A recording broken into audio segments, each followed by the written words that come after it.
или е долен, кружен, или е горе, или е оверхенд. Ако каснам со реакцијата, не сум искористил добар момент за тајминг за содран.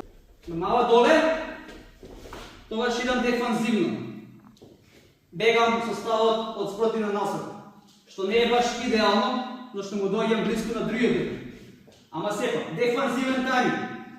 Управам тансок, тука нема да биде практично, зашто само тансокото е практичен во оваа ситуација кога ќе го исфрлиш. Мами пак кружен и работи само во офанзивен тајминг. По дефанзивен тајминг тука работи само кансо.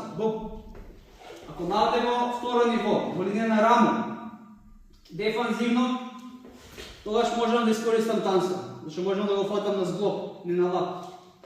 Пак ушеднаш и билсо. Ако идам дефанзивен од оверхенд, напаѓа пак, тогаш пак можам билсо да искористам. Тансото не е практичен тук. Бум! Провај, ме собај. Океј, дефанзивен тајминг, тука сум, офанзивен тајминг, тука сум.